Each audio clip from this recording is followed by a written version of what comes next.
Mystery TV.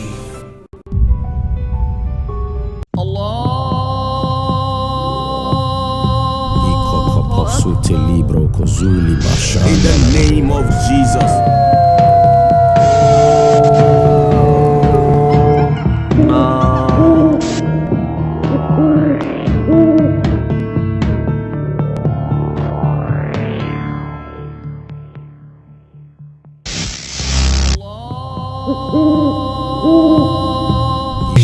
TV. Will be enunti and a breast so na Mystery TV so aye sheshe.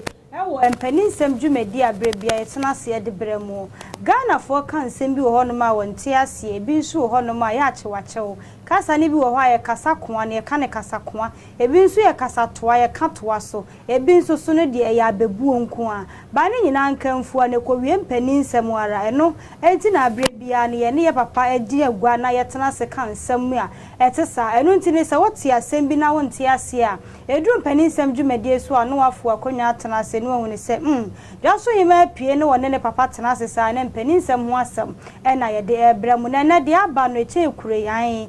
Ghana for Tiasia says, Nyame or do dear Aden.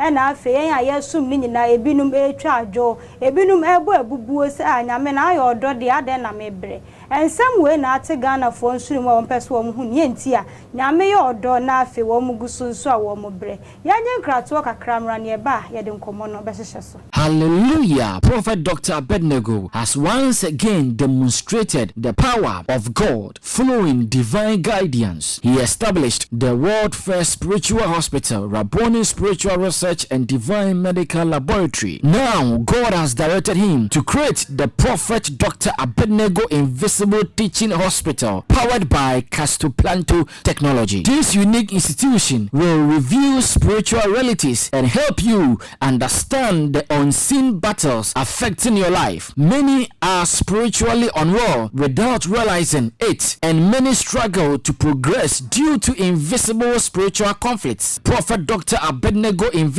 Teaching Hospital is here to uncover and address all spiritual obstacles. Bring all your problems to Prophet Dr. Abednego Invisible Teaching Hospital and witness the revelation of all that has hindered you spiritually. Visit us in Nsawam Adwaji, Oreku Liberty. For more information, please call us at 0208 599 576, 0208 599 576, or 0278 977 215, 0278 977 215, or email us at castoplantotechnologies@gmail.com. Prophet Dr. Abednego Invisible Teaching Hospital, unveiling spiritual hindrances and guiding you to divine freedom.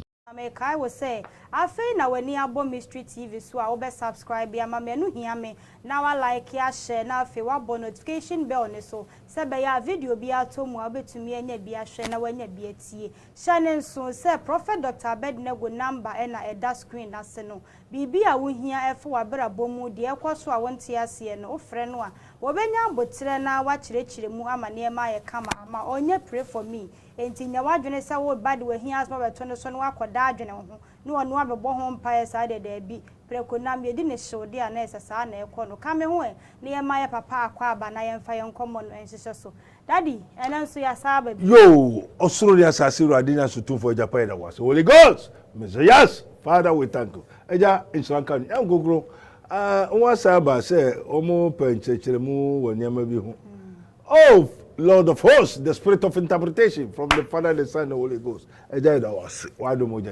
Amen. Amen. Yo, I know what's a boko. Muna mukwanso. I had a boko. And penifo se boko na ye ne ba na na de enhyada anya boko sa. Esan se nyame ma twa adwo ebi nso bo abubuo. Se nyame aboye no o se nyame ye odo ye nyina nso ye nim se nyame de odo na firi ne so na hya ase. Enti se wo ye odo na ye nyina ne ye di nachi asom no ne ye de ebetumi bia se ye be so nani. Na so still na ye bo abubuo ne ma nkoye mfa maye. E di enti na tesa. Wa churo se onyame do nimba no. Israel safaradi na oyi won free won haumo mera wapabano eni da so nyina rasano Yehowa bechre behwe senkwaje tumi bi wo what you say se mira wapa ba no na nyama nyina yedi no onyame hwe se enkwaje tumi bi wo ho a ebetuma agye wo onu awurade asase ne awie echia amen na onyame yodo nti wa kire nse onyame yodo nti sana onyame eyo odo na wasemu obi dia betumi page so Prophet Dr. Abednego una wo so onyame yodo tie de bia ya no wonim se me na meka onim se obi na ehye wo se kasa una wo so onyame yodo ena ye nyina ye hu ena wo preach se onyame ne mani ye ena onyame mani ya ade na ye bre ena ye hu man ena ye ye se nso onyabotere bre sem awurade beyi na no amen ampa wo bisa onyame yodo ade no ha musu obre amanie atete ni ade nyina amen ejapa yeda wase insuran kan dindara ose odin sempane hintanyansa fono weya kire ye nkokua enti sabri hanu enya epuwe I know enya epuwe I know enya epuwe ogufo rigo naba onyame refre ne nkwa ne ma amen Holy Ghost so yes Father we thank you onyame odo wa kire who is God and how is God and what is God. God is love. Which means if God is lover, who is that hate? If therefore there is love, therefore there is hatred. And Jesus said, Matthew, okay, who that be? Also, ye cannot serve God and mammon. Either you will love one or hate one. And who say onyame yodo dia. Na just odo ye de ewo ho. Na odo wo ho dia no time so ye de ewo ho. Na onyame eyodo no. O hwe se ne ma enko ohaw mu. Enko ahokyire mu. Enko obre mu. Amen. Enti se onyame yodo no kan ho a na ne man so aduane oso mfa man kraman na ye kronkron so mfa man preko amen enti ye obi no wo mo ye dade mpreko ena nkraman ena enti ye wo odo ye wo otai ye wo nkraman ye wo preko ye wo moa ye wo nipa ye wo urade ye wo nyankopon amen ti ade biara ewo dimbia ede ewo ho ena onyame a kire nse ne onyame te enti se onipa ekonsohwe mu a enyo nyankopon nsohwe nyodo ohawo nyodo obre nyodo amen na esanse senyo nyankopon do wiase nti na ode ne bakro ne yede ebai so biara obeji na edi no wanyera ne mo wanya dade dankwa enti ne ba ne yehina na asem no so na ya to akene na watchuro say se woto onyame asem kine a wonyansa wahifa enti woto onyame asem no kine a wato hina kine wato onyame atwene wato onyame ba wato odo na ide akene ti wato odo na kine den na be adwuma bi anya adwuma ma o so odo no free wa den na be otai enti dadi se eba ne sa na o se nipa konso hwemu na enye nyame ene masa nsohwe ne ba ye ha bible mu nso so a Job nsohwe a woko mu nyina na nyame nim onne ma akwan se bonsam ebetumi aye ne bibia na nakoma de mo amen mo we be sa question we me ba sa question so Job obetu nipa wasase so Job onye onipa onyame bon kan Job no me so obetu nipa wasase so nti ansa na Job beba no nipa ho ne bin ma bako nti enye Job bre so eno how by na what say one man sin and all have sinned And one man righteous, all is righteous. Send on Nyame do wiase nti. Obo so na asase bo ade nyina. And also say yembo bi no mehwe so no ndi so. And also ni say mumma yembo nipa te say yenseso. Ndi yembo nipa te say yenseso dia no Nyame seso odo ewo ye de ewo ho. Onyame seso nyotan. Onyame seso nyoketro owo aboa befo busufu duefo. That is not the image of God. The image of God is love. And love is somebody. That is his word. That is Jesus Christ. Amen. Amen. Until or no, I know say me na me bo sum, me na me bo high, and na me bo bonny. And the bo bonny owo so the way there. Oh, fear now what the light, water, bibiara, the day. Say sumudua no so light. Until no boy no oboma ne ho, until no open or the day or the year. And no catch say we the mabo muni na mutu be fa but we the emfa inside there into Nyame odoya no odoya pa na so odoya pa sa na e tan na free hin ne bai yo na me pa chiro tie o say we the emfa nsanka na dawuro nsabeka no ubewu waka no nka ye entino mutu me de biribiara me de biribia hyemunsa enti me kwakọ ya de we chiri ho aba te montra amen. Or the amount one on farm out here. And I make us say tomorrow, today, no Nyame, onipa nim, onyame obo onipa, onimnia, onipa pe. And to obo ni onipa pe ni na ansana obo onipa. Na no na me call tamale, me fi abrochiri. Tamale so yekwa ekodi eduro. Utie? Yekwa no bosomfo no se mentwe ansa. No ko hwa de. And to call sa nsuo kese no dama won nsuo no. Nsuo kese no. To could be for dinner, send so casino. I would do crucial. And you know, my boys and Lucas are enjoyed the Ukwa, her ultimate audentum, Umana Cocoa, audentum member. Yet one, after the woman ya didn't I said Meda. Me won't say Uguay Abaho. Uguay ne buying, Uguay Ninyum. Ne milk ni bibia won ho. But don't you?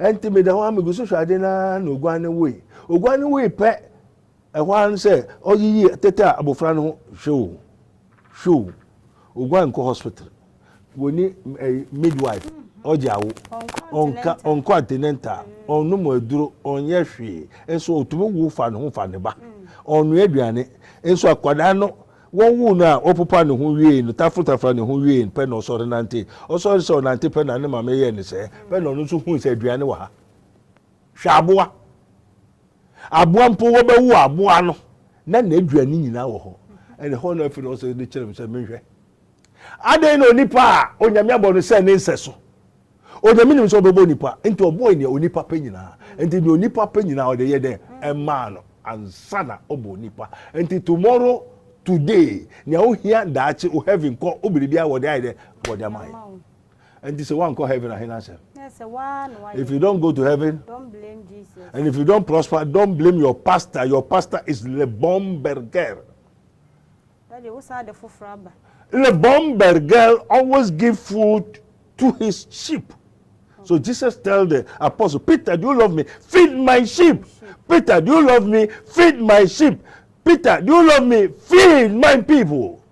So le bomberger feed his children. Onyame oyodono, the good shepherd feed his children. Into onyame onim so nipa awabono behia benum so benum mrek benum we beko ha bedidi benum bedi nkuruma bedi mekono waye ni nyina amaye deda o. Provide amaye. Nti se we nya come de wa hina sem.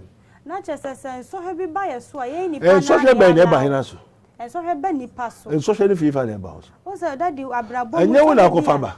Enti wa wo niema bi a wo ye na twesa na. Say God is love. And what is written is written. It's written. It is written, behold, I am the Lord, the God of all flesh. I change not. God is from everlasting to everlasting. Arin Yakov Abosum. What's in the don't touch. No one can touch in every year. And he gave us no ye hear me or the man no for my. Ni Adam hear me or the man no for my. Don't say don't touch. No the man. And this okofa udia ubewu no one so de yare or how musu obre amane ne and nam to say concrete. As one in it is a come home. Otene nkanu wa mane hoso. Entino or how na moka say unyame odo ade na odo how bal. O ka so bi nkofa. O ka che o se kofa. Nya ode ma wo no ewo hifa.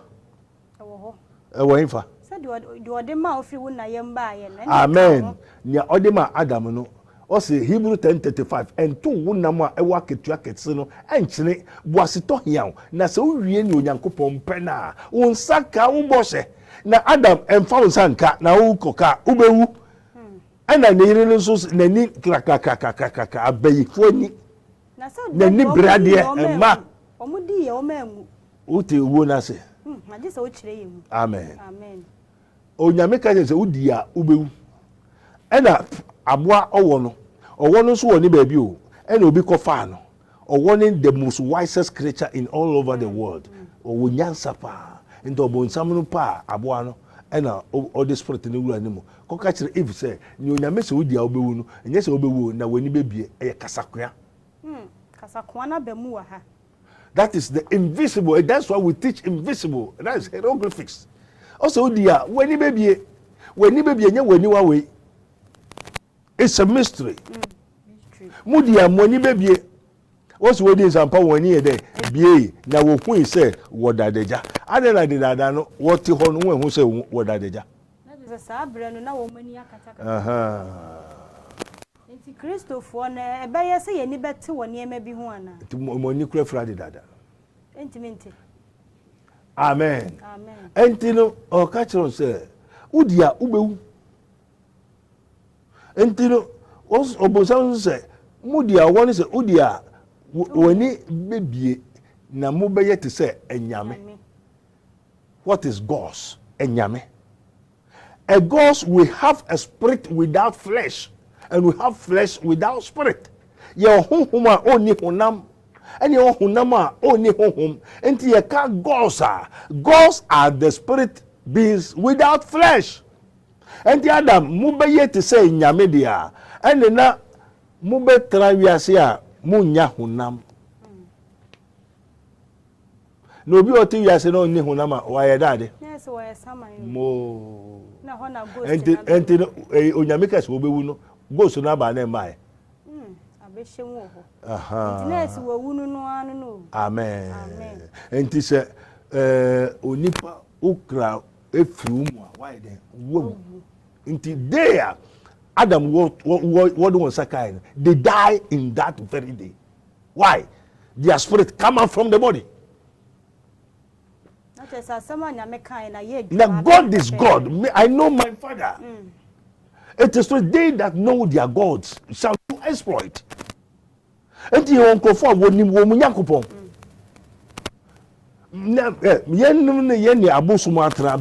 Nature, when we call of nature, the hidden laws of nature. Yet we free Samantin, your sound Sansi, also the Nigerian, also Mundu Caniano, your Utis Obin and Teba. No alpha and Sunny, Utis bra, also Munye de Giant View, no Asresa, or Serana dining also. Hey, or this you also you Mary Meko. You ever saw light and then in Sanai as a life yen die. Amen. Amen. And you know, our son said, money baby, you die for want of wisdom. What to Nyamia Samachine, what to Odo.Prophet, what to Nkwanachina, then ever. Oh, to Sanya Mani Natchene Cope, we are Simunim dear woman. and Tisonia, you said Japadina now shown Kwan for so many. And Adam and Eve, Onipa we, Onipa Bray, Onipanya or how Musu or Bre Amania, Bayisam, Sadia Menina, and no Yamene demo Onipa. Abon some Nedima Onipa, and this a Yari Musu Browsua, and yet or dog and Nedimao. Nemum Ayadade or time. Or time at the buy. So you have Bible moon so a brand new friend in a new fryer and as you have for Nibisanya Messe. Now a dear to a brandy and a neja. Yesu ma yete ase se nyi obi a na emom se Awurade ani monyam ne bedadi. Amen. Amen. Sene Nyame enunyam bedadi enti na obo sa ne ma nyina. Se be ye be ba na betena ma ni. Enti na o chese onu na obo ye. Enti okofa wo asem. Enti we adomudumo na Yesu hu mobo no sa oyare a. Audition ni din enunyam. Ade na ekum nipa na na boy. Nyame. Ono boy. Oyodo ena obo ade ekum nipa. Na waso ye din a. Wakọ hefa. Anti ade. Enti no onyame yodo wankase kofa. Ene wase nya uhie nyina ode amawo. Unkwa nyina ara. Dua eye dankwa, dua nkwadua nso ewo ho. Ode ka ho mo nipa. Enti se woseje kodi kofa ha koye ne wakoye na konya asem aye onyame. Enye nyame. Ade na mo bo onyame sobo. Oh. Ade no nipa bo nyame sobo. So mo hu ne se nka. Mo hu de mo sofo akire mo. Unsa dadi to de bi a amane betimi to na nipa ka se o nyame nim ne enti a o yesa. Onim nyankopon. Ni okasa bebre speak blasphemy. Onim nyankopon. Se ko ba ne sa de asa dadi na omo nim nyankopon no. Edo so say won mo a wonim nyankopon. Yesu kasa na nkrofo ko bisa say ade na okasa why do you always speak in parable? Ana okasa bebu mo.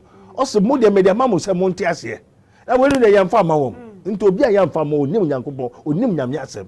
O ka nyame asem ko asem no Christ spirit. E obi. Enti no se no onim no obeka ne o kire. Eno nyame aye se eno nyame se o se yes me na mbo so me na mbo ha me na mbo papa me na mbo bone. Me na mbo tan ne odo. Yes, into ye wo tan ne wo odo. No nyame ye odo. Endi no go fa hina. Na sa abrabo mu ye bere mfiti ase nyina ye ho ne firi baaye. Enti ade na mbo nyame so. Enti am se mo nkwa sorry. Mo nkan Bible. Mo sofo ranka se nyame be na afre no. Ese we nyina wo kire e Christopher. Oso kwa sorry o Kristo ni na unni mo nyame asem. Na ne wodi be ma wo so a wato a kire. Tema wodi Adam de man no. Enti wo shira ye to kire wo abodi ashase. Adam we in that very day. But God sustained the love of God. Unyame dono. Amira wapaba. Adi nyina se no. Adam we sa adano. One ni yire no.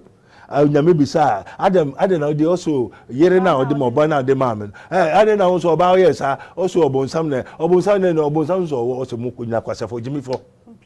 Mumpie anko. Mumpamo. Adam we sa adano. But through the love of God, sustained Adam for 950 years. Adam no nipa se say ye nyina yewu ya ye bone. Na waje ebinum 950 years. Na se say there 70 years ne kra. O bre ansa na unya. Denti. Enti esenyo do na nka sa bre yanko bia kra ntiase. Na so do ne wo ho de den nenen kwala nketo anko na efifiri mu.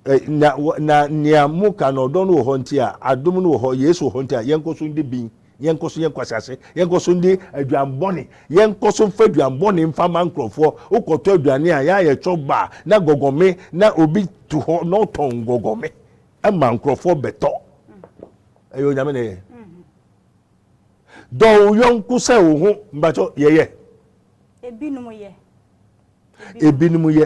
ebinumu ye enna na wo preachi no wo ko Sodom and Gomorrah na wo hwehwe nipa 5 e wo Sodom and Gomorrah onyai ndi nipa he na ye kakra bibia nko ba ya beduru be ba ku bi anka wonya ba ku bi se be ya onu betimi agine mama omo se wo mu nyina ye bone de nka ba nti se we nya obi a obegina mu bi o ma se Yesu begina mu nti e na ba na ye 120 e na ba 70 nti se Yesu wo wamfa Yesu na mbacho sa 70 no benya na unya na o ma me ankasa wo no wo befo o ye bosum wo then adre o then wa say wansa enti wo wan hwehwe Kristo echikwaya wo fiefo abefo age wa wode age wo hira age wo nyonyam de wakoma nsu busum wa ware semai basa ontumi nya kunu onya yere ontumi wo ba onya chance a onya we onya akoko wa brabo onyiye ondu 50 years enso still ohun wo brabo ohun left and right nkofo so nko je duro me kodowo me koye adwuma seo me koye seo ese me ko ha na me yeseo wa adwini nyina kesa wo kire wo fa ha oho yesa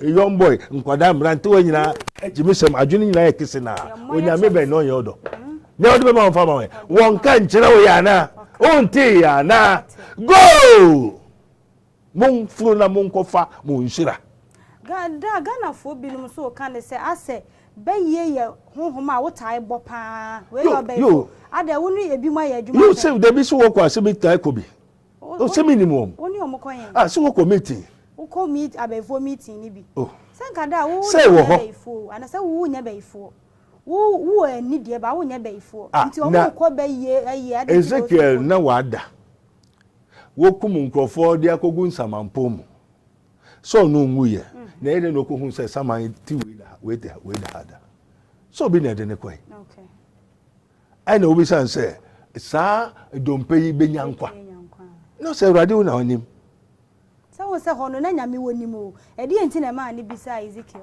yo so o hwe se Ezekiel wo jidi wo onyame mu ana na esa se Ezekiel wo jidi wo onyame mu no ye onyame di fonti Ezekiel say urade una onim ene Ghana faso fo dia ono abegina asenkom sisi a say urade se wo briko urade nka hwe because ye hwe bra Ezekiel yare ya nka nyame esoma no na difo so omko kan che ne se ne bra so no Ezekiel bo mpa ni nyame tie ye enti enemire mu no eso no hene Ezekiel ene eso no odifo Ezekiel no Nyankopon de ne ko munka na ewo dompe no mu enti yen ye wo honhom abefa yen kohwe ne ama enti yo befo wo ha adesa meto aba ofie se urade pese me hu se na wotia enti na nya se wonu omu na ye adwuma na emu ma niam bi omu ye onyame hina no di kan tu kwan wo wiase the first traveler is God kwan be so no tu kwan no agisa wo chire yemu o tefa e no bo wiase so no kotra atoro Daddy ni nyina ya hinta sama. You say ya dey wo me we dey ama me ntime menim. Enti kire yemu. Dey bi nyene nyina nye betuma kire. So say mo nje say onyame yodo won ti ase na wiase abre na onyame o te hifa. Ansa na obebo so ne asase. No wie no kotra so. Eno nye hinta sama wo sa wo kire yemu. Eno de ye de beto ansa. And the first traveler. O kotra so hina no di kamba asase so. Ono Nyame na come first traveler from heaven to the earth. And we better na asasi so. Na ni adenti no wasa oba asasi so wasa de watwase ne ba yi. Ayo say no we say heaven ho. On pen kwasasem bia. I say we sidai what to tio sikai jakpata ne niamagu ho na sese so. Na de Nyame ye no magya enti mo amu yesade no bia ye de infra. Unso ofie niamada da bi ho auto yi to kire. Enti sa obonsa no ye nyamadada enti owu oha no enti nyamadada enti wayi enti ne baabi e so nkogu bola so na infa te so fo mbra bola so na se yen asa wo do yen dia nsa se wo de wo na se onim se wo anya ha na obetra wo ye kwantuni wo so okọ wo odo betra ha wasotwe wo wasotwe waso de enti na odo ba ha enti ha ye prison asasi so ye prison enti hwan na ye prison officer bonsam na na si yen nim ni ohwe wiase so okay enti wiase so difo na ye hwan obonsa enti e say prison e say obonsam na prison officer no na mo de dada mo nim na say na enti na ye nyame ma ye enti ase ne say wo ye odo dia ade bi wo ho say na mbacho wo say Adam ye boniti obonsam na ye boniti nyame o ye tie nyame enti na wo prison odo be ko ha no mfa nko ho na wa ma prison officer nso ono so da prison no ono so da prison ono so hobi enti se prison officer o prison ho no ni hobi hobi enti no se o the prisoners no kogu prison yard mo a wo mo officers nso be wo yard mo na wo ni yard o mo nyina wo enti obonsam ne nipa betra no wontra enti osoro mo ninje asase sofo munwie if you say o twasefo no o tatafo no prison officer no wide waba na wo do ye de na asi enwi na bacho nya odi mamu no mo anto ankyere ebi to twene but ebi da so kuremu yo ebi to twene nipa hin na to twene na nipa hin na da so kuremu onu na okura yemu ne yeda so wo prison ha ayo odona ne da kura yeda so prison nti asase so nye onipa trabia eya asotwe those who are in darkness the light has come unto you munja iboso no se munja o ma mi waja iboso no o papa waja beye no osofo na duro on dia so no waja aso na wakofa o the bible asase na osofo no waja aswode no nipakum nipa muja no na sa tumi na ebe ma waya invention no obeje unua muja na ma na show show den say wo ji unua muja de ebe o ma uska na okumu abrema ne sen oh say that na ye o but community no ska benti wadwen shada nkoso say ya si ye ya ju bibi akumu unua no ya na hina na ekwe ana obonsam na ba na wo na akwe se ono wo hra asetena mu bre se nko hu se nyame yodo na asetena mu bre nti na wo so okokose na ade na onyame yodo a we fo ha no sem bio no se sika ne dweta ye ne dia na nso ne ma no still na ebi da so bo abubu da so bo abubu hwan na ebo ema obeye abubu o ma mi akọwi nipa nam awe nkofo de akokuo ebi ano wokuo be se 18 na kuo 18 no ebi aye 200 200 times 18 na wakono mu nkwan awe nkofo aboa nkofo aye edoni so so fa ne de mfa nkwa no mfa nko enti no nya ye mfa wo de nkwa na ye wawo de ye usika wanu nyam ne de ko na da so te ase na ogusu jimi na obre na wabo nsam na obodam na ye basabasa na ye de usika na etua na da so te ase onyame na ye na sada anya obi ama me na ebe ifu na mbacha obeye na ofie ho na eni fie ho enti wo de ye wo ma me anso no won fa ye wo ma enti wo ma me na ngasa ya ye na ye ne okoto nwa no ma na obedua no na obetwa ye mfensi ha amen amen enti se biribi nko kampepa ampepa nye tere empenifo sesa amen enti se wonni mu a beye ye ma ejapade na nya mema mum dia obema no be sa se masa ne ye de ma enti who is the first person that was deceived? Adam, Eve. Adam was not deceived. A woman that was deceived. So the spirit of the devil first entered into a woman. Monye, a man that is born of a woman is of few days and full of trouble. Or nipa or ba no no. Or how? Obre, name kwa naso ye den. And the bra obre nyira Adam was not deceived, but Eve. And to the people who is Adam, only pen when Yamushin name Quanibiana. And Obana son or Casatre Adam no, na Adam no, unkuta the spirit of the Lord. And go who is a new nipan and in a casano. Was I didn't know and a man could you or no senere or senere, ni sesso boafo, nymphi don't pay. Into him so nipa na ekasa so na ya aboa enete oba evil and the if the woman possess evil spirit so it is their possession into obekwa na we dey ja obekwa na one ka say ma mo banyum 9 months mo bebre mo behwe mo anim nso na ansa na obedidi nje se okọ obema ho je se onya e mo anim atwam this say entwam dia sa hohomfi a edi sa ade na chi e wode mo ba e ho anani o na one share radio chikwa obenya nkwaje amen amen na nkwaje no e asafurade ho nko na nkwaje no afiri mystery tv de nsema e de ba de anu odin omedofo enya wadwene se obeyi wa fidie na free hada esanse hintasem ko a na abrebia ye de ebrem mpanifo se sankofa yenchi di adadi fa wanu asem atudwa na ye mo wanu kra. Father, we thank you, Holy Ghost. And when we adofo a motie his minister of Christ, move follow his minister of Christ and the dispenser of the mysteries of the kingdom of God, Prophet Dr. Abednego, as it is written, ye may know the truth and the truth shall set you free. Me pacho, yasa uremu Daniel 12, also in the last days shall increase more knowledge.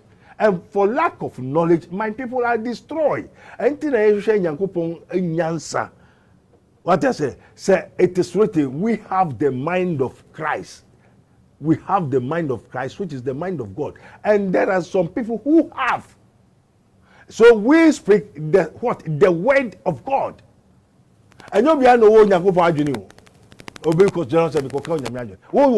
have God. You have Christ. Amen. Atro ni nada nipa bere o wiase na atrofo no asofo. Atrofo nkyerɛkyerɛ. And when the right source from the beginner, you lost. Inti ebe me chirima ni nyina so ayɛ ayera.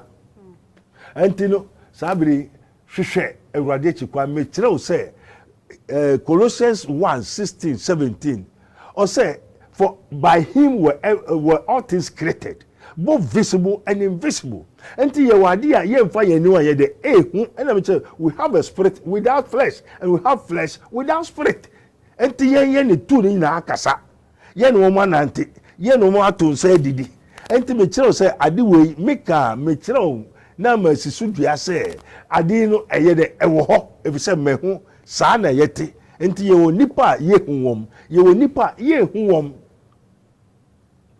Enti nipa ye hu wom ho asɛm ɛna meka. Enti de bia meme kwa wom a ye hu wom ho ɛna wo bɛfa me de kɔhwɛ hwɛ na asɛmasi yo hwɛ na asɛmasi yo obohu obi yetumi kunu na no sɛ yekɔ amusie nkɔfo bebree te hɔ da bɛn nipa bebree wu a ɔte amusie hɔ a osu bebree nso no ɛnyɛ sɛ so osu no ɛnyɛ sɛ wawu onwu yo wobɛso dan na obi a wawu na wobɛhu sɛ wasan awu wɔ dan ni mu na hu sɛ ne tam yɛ dɛ ɛnso yɛ wokunu den no yɛ no okunu nde febom ena oba bewu nti nipa bebree wa musia one yetumi ko yie binu mu ba because tiasewo what I say the death panaches nipa ne nam ho so why the wewu den te wewu ne honhom ne kra na ni afri ne mu odamusie yesie no oseduase osensuom osenframam osepumu yede na koma ye binu mu mboa nkraman jata na ehihye dade